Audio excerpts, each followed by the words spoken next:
Good morning, class 4. Today we are going to start our chapter number 2, The Capable Man. Chapter 2, The Capable Man. Now, what is this capable? CAPABLE. Capable क्या होता है?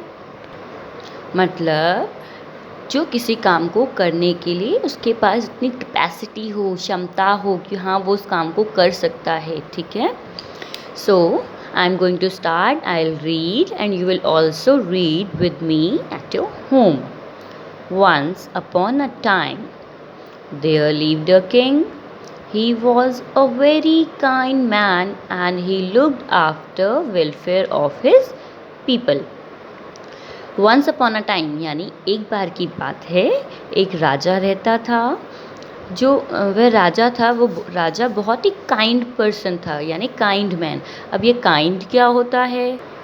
Meaning of kind is मेहरबान यानी जो दूसरों पे मेहरबान होता है। And he looked after welfare of his people यानी अपने लोगों की देखभाल भी करता था। अपने लोग कौन? जो उसकी प्रजा थी, है ना। He saw that all the people in his kingdom were happy and satisfied. उसके राज्य में यानी राजा को जो राज्य था किंगडम, वहाँ पे जितने लोग थे वो सभी हैप्पी भी थे एंड सेटिस्फाई भी थे। The king had a very able prime minister. King के पास एक बहुत ही एबल यानी एक अच्छा प्राइम मिनिस्टर था। He always consulted the prime minister over administrative matters. राजा हमेशा कंसल्ट मतलब सुझाव मांगना एंड डिस्कस करना।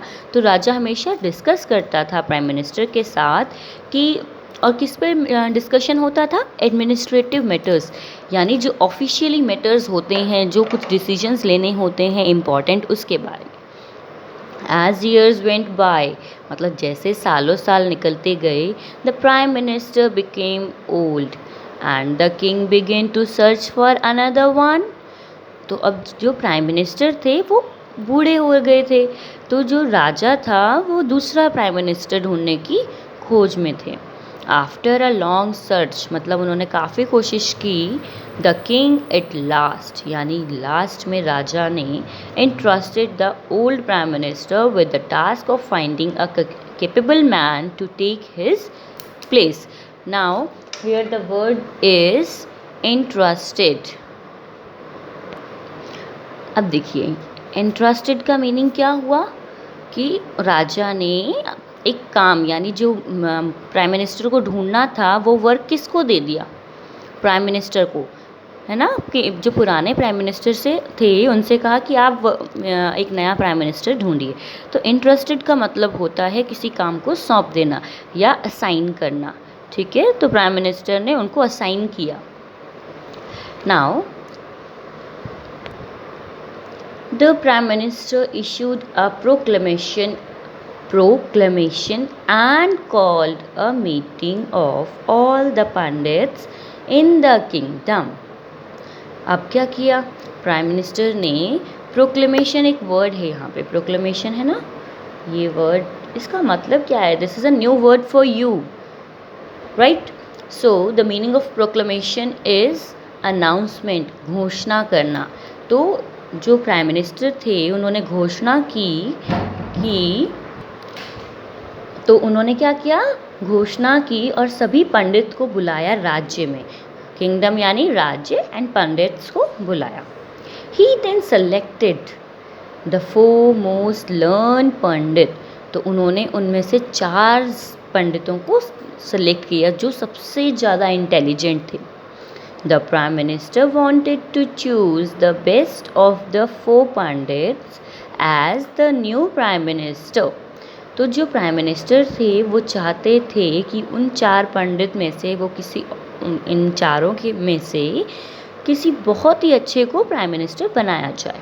He therefore decided to the test them. तो उन्होंने क्या डिसाइड किया कि इनका टेस्ट लेते हैं।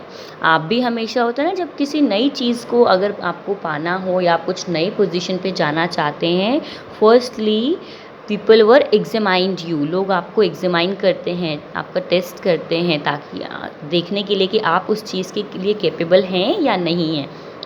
राइट। फॉर एग्ज़ाम्पल जब हमारे स्कूल में कोई कंपटीशन होता है, आपने देखा है कि वो कंपटीशन पहले आपके क्लास लेवल का होता है, क्लास में कंपटीशन होता है, आपके सभी फ्रेंड्स सब उसमें पार्टिसिपेट करते हैं, फिर इसके बाद हम जो है बाकी क्लासेस के साथ कंपटीशन करते हैं इन फ्रंट ऑफ स्टेज, है ना। तो ये क्या होता है कि जो कैपेबल है पर्सन उसी को हम आगे आने का मौका देते हैं, है ना। So the prime minister asked each of them, prime minister ने सभी से पूछा, 4 pandit to sit in a separate room, यानी सबको एक रूम में बैठाया और सबसे बात की। ईच रूम हैड 2 डोर्स, यानी हर एक रूम के 2 दरवाजे थे। The prime minister then went to each pandit and said, अब प्राइम मिनिस्टर जो थे वो सभी पंडित के रूम में एक एक बार गए एंड उनसे बोला, दिस रूम हैज़ 2 डोर्स, इस रूम में 2 दरवाजे हैं। I will close both the doors and lock them, तो प्राइम मिनिस्टर बोलते हैं कि मैं इन दोनों दरवाज़ों को बंद कर दूंगा और लॉक कर दूंगा। But I lock one door from inside and the other one from outside, वो बोलते हैं कि एक दरवाज़ा तो मैं अंदर से बंद करूंगा और एक दरवाज़ा बाहर से। विदाउट यूजिंग अ की, यानी आपको बिना की को यानी चाबी का इस्तेमाल किए, you should open the door from inside and come out, यानी आपको बिना चाबी का यूज़ करे आपको अंदर से दरवाज़ा खोलना है और बाहर आना है।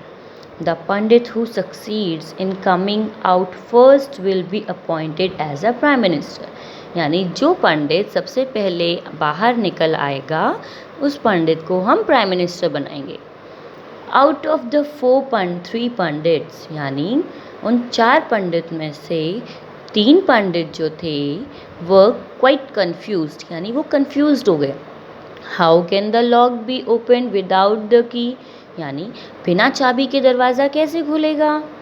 It can not be open, यानी वो तो खुल ही नहीं सकता है। I'll not be able to open the door and go out, तो उन्होंने क्या सोचा कि नहीं हम तो दरवाज़ा नहीं खोल सकते हैं ना बाहर जा सकते हैं। थिंकिंग सो, यानी काफ़ी उन्होंने सोचा। The 3 pandits spent the whole night studying their books in order to find solution of the problem, अब वो जो पंडित थे तीनों, उन्होंने सारी रात बुक्स में पढ़ाई की, सोचा, ढूंढा, सॉल्यूशंस निकाला उस प्रॉब्लम का। But unfortunately none of them found a solution, लेकिन उनमें से किसी को भी सॉल्यूशन नहीं मिला। The 4th pandit however had a deep sense of reasoning, जो 4th पंडित थे उनको काफ़ी ज़्यादा रीजनिंग की समझ थी, बहुत डीप सेंस था उनका। He had a rational and analytical mind, उनका जो माइंड था वो रैशनल एंड एनालिटिकल तरीके से था, यानी काफ़ी सोच समझ के वो काम करते थे। He pondered over the problem, pondered मतलब क्या होता है, सोचना, यानी थॉट, थिंकिंग, विचार करना। तो उन्होंने इस प्रॉब्लम के लिए काफ़ी लंबे टाइम तक सोचा। Then there is no way to open the lock without the key, फिर उन्होंने बोला अरे इसका तो कोई तरीका ही नहीं है, चाबी के बिना कैसे दरवाज़ा खुलेगा। Therefore I think there is some trick in the lock itself, वो बोलते हैं। तो जो पंडित होते हैं वो सोचते हैं अरे ऐसा तो लेकिन हो नहीं सकता है, बट मे भी हो सकता है कि इस लॉक के साथ कोई ट्रिक हो। Let me check the latch and lock, latch मतलब होता है कुंडी, ठीक है, आपके घर में भी कुंडी होती है ना जिसको आप पहले लगाते हैं फिर उसके ऊपर से लॉक लगाते हैं। तो जो पंडित होते हैं वो बोलते हैं चलो पहले मैं कुंडी को और ताले को चेक करता हूँ, उसमें तो कोई ट्रिक नहीं है। ही thought, thinking so the 4th pandit went to the door, he, अब काफ़ी सारा सोचने के बाद जो 4th पंडित थे वो दरवाजे के पास गए। he examined the lock and the latch for a minute, उन्होंने 1 मिनट तक लॉक को और कुंडी को एग्जामाइन किया, मतलब चेक किया।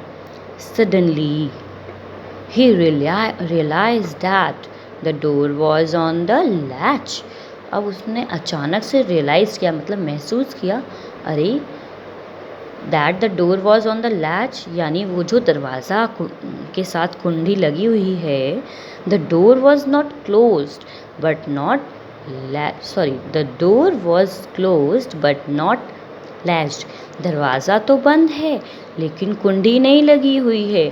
The lock simply hung from the latch, यानी जो ताला है वो सिर्फ कुंडी के साथ ऐसे ही लटकाया हुआ है। The intelligent Pandit quickly opened the door and came out of the room. जो अब इंटेलिजेंट पंडित थे उन्होंने जल्दी से देखा, अरे ये तो कुंडी तो लगी नहीं है, लॉक भी नहीं है ठीक से, तो उन्होंने जल्दी से उस दरवाजे को खोला और बाहर आ गए। He then presented himself before the prime minister, फिर उन्होंने अपने आप को प्राइम मिनिस्टर के सामने प्रेजेंट किया, यानी सामने गए। The old prime minister heartily welcome the pandit and honoured him, यानी प्राइम मिनिस्टर ने उनका वेलकम किया बहुत ही अच्छे तरीके से एंड उनको ऑनर किया। The king appointed the pandit as a new prime minister, तो फिर जो राजा थे उन्होंने पंडित को न्यू प्राइम मिनिस्टर की तरह क्या किया, न्यू प्राइम मिनिस्टर अपॉइंट कर दिया। सो फ्रॉम दिस स्टोरी, अगर हम इसको एक समराइज करके पढ़ें तो हम इसमें क्या हमें सीख मिलती है, what is the moral of the story? We should think before doing, मतलब कुछ भी काम करना हो हमें उससे पहले एक बार उसको सोचना चाहिए, समझना चाहिए, then after we have to do that work. Thank you students.